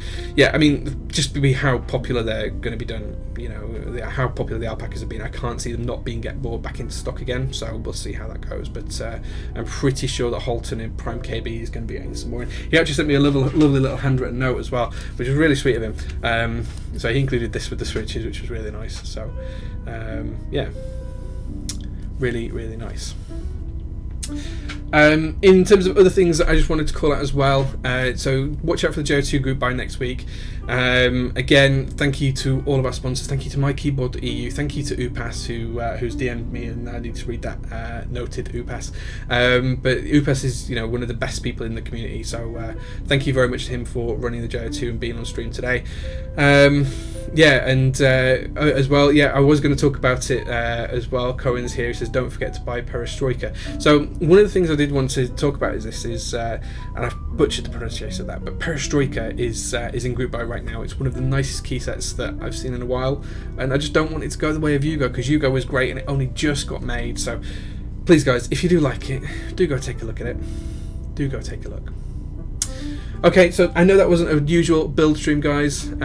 Yes, it did. Aslan, we've already just unboxed the Lubrigante, and I've talked about how I'm going to build that with alpacas next week. You can skip back through the stream or watch the VOD if you want to see that. Perestroika set of 2020. It depends on if it's delivered this year. My view on this is when a set ships from the vendors to the group buy participants, that's when a set is released effectively. So I see Handbite as a 2020 set. I see Cafe as a 2020 set because they haven't arrived yet.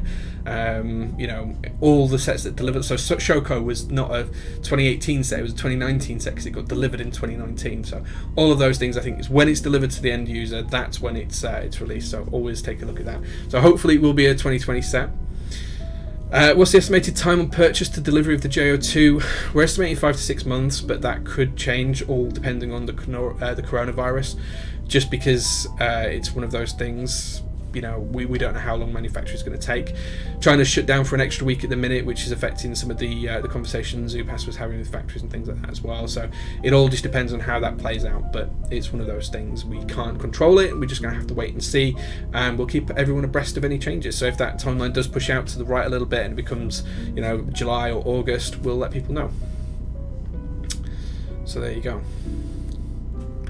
Duckcom, wait, what is a coronavirus? You've seen it in the news. Go Google it if you haven't heard of it. So there we go. Right then, folks, I think that's it. That's everything I was going to cover on stream. If you've got any more questions, please drop them in chat now. The only other thing I was going to say is we're back on Thursday with this week's Top Clack stream. That will be the standard time of 6 PM PST, which is 2 AM for me. I'm looking forward to being back on stream. I'm sorry I missed last week, but Osiris did a bang-up job looking after my seat and keeping it warm. I was sadly at a funeral this week, so, you know, I just couldn't make it, unfortunately.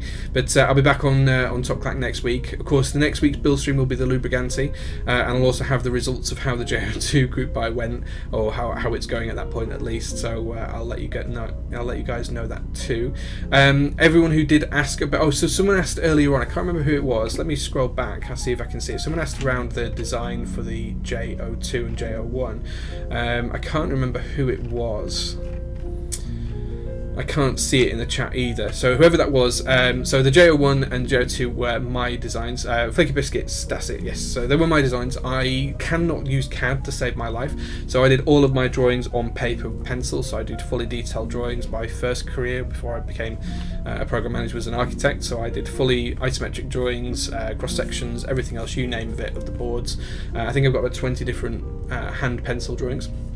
For the J-01, I then got Teslatron, who is known for the Lumina group buy, to do the actual design in CAD, and decimate those drawings, man. Maybe I should. I might send them to someone to have a look at and see what they think. And he did all my CAD work for the J-01. Now that ended in late 2017 when the J-01 design was finalised, so it's a few years ago now. Oh, sorry, late 2018. Sorry, I apologise. Late 2018. So I think it was November 2018 when that design was all finalised, and I got the CAD files for that, and then we prototyped and ran the board from there.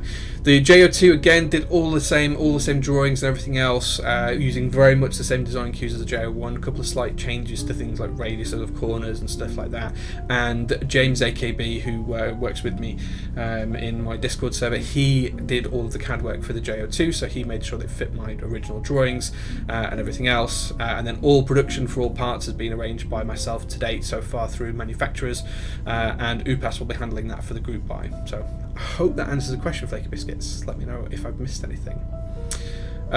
Or art in and on the box. Maybe I could do that. I wouldn't put it as art in on the box, but I might do some Desmat designs for it and see if anyone's interested in those. I don't think people will be massively interested in it, but then the Cherry Switch ones do quite well too. So we'll have a look. I'll make some mock-ups over the weekend. I'll take some high-res pictures using the overhead camera, and I'll lay them on like a desk mat design, and I'll see what you guys think. So check out in the Discord maybe some middle of next week for something like that. We'll see what you guys think. And as I say, they're just literally pencil drawings on paper, so there's smudge marks on them and stuff like that. There's a lot of handwritten notes around how I want things to be done and how I've drawn shamtas and things like that. There's a lot of kind of breakout diagrams in there and stuff as well. So yeah, lots of time went into those drawings. Probably less time goes into CAD, because once you can do it, you can copy and paste bits and drop them in other places, whereas with the hand drawings you have to take all of the pencil bits and pieces. What would you say was the hardest part of making the first project? The hardest part is finding good manufacturing. The hardest part is finding good manufacturing. I think I went through 3 different prototypes for the J-01, and only one of them was acceptable quality. The J-02 prototype, this was actually made by the factory that's going to be making them that UPass is talking with, and it was exceptional from the get-go. Now, I have had brass pieces made by different manufacturers and stuff like that since, but the hardest part is finding good quality manufacturing. It's really difficult, really difficult. So there we go. Chris Bezic, if I was to get one, I'd be interested in detailed drawings.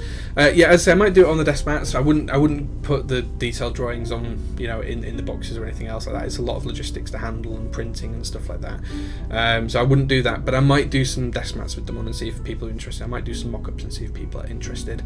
If they are, great, we can produce a small run. If they're not, well, then we won't. As simple as that. Really? Nice. Okay, so we're about 10 minutes away from my limit of time that I said. I did say I've got 2 hours. The reason for that is I've got to be up at 4 AM for a train in the morning to go to Dundee in Scotland. That's going to be really interesting. Yeah, I'm not going to put them in the box. If I'm going to do them as desk mats, not as a schematic. Yeah, it'll be definitely desk mats, not schematic. People say I've put an IKEA bloody drawing in there, if that's the case, although they're a bit more detailed than IKEA drawings. So there we go. But yeah, as I say, I have to be on a train for tomorrow. Big day tomorrow, Tuesday, cables and JST and Stork Cruise. Yes, for Petro's board, which I have here, the Allison. So I've actually got some custom screws and some custom cables coming for these. They should be delivered Monday or Tuesday. Should. We'll see how those go. I won't be here Monday or Tuesday, Miss Petro. I'm away for work, so I won't be able to tell you until Wednesday whether they've arrived, so you'll have to wait until Wednesday for an update on that one, I'm afraid. But if they have arrived, Mr. Petrov, you can guarantee that next Saturday and Sunday I'll be boxing up all of your boards and getting them ready to go. So we'll cross that bridge then. Cool. Okay, so that's it for me then, guys. I think I've covered everything on the J-02. If you've got any more questions, reach out to me on the Discord server. If you have any questions for Top Clack, reach out to us on Top Clack next week. And I'll catch you guys all later, but thank you very much for watching. I really, really appreciate it. And I'm sorry it wasn't a normal build stream week, but look out for the Lubrigante next week, because that should be good fun. Cool. Right then, guys, with that, I'm going to go. So thank you very much for watching. I'll see you all later. Take care.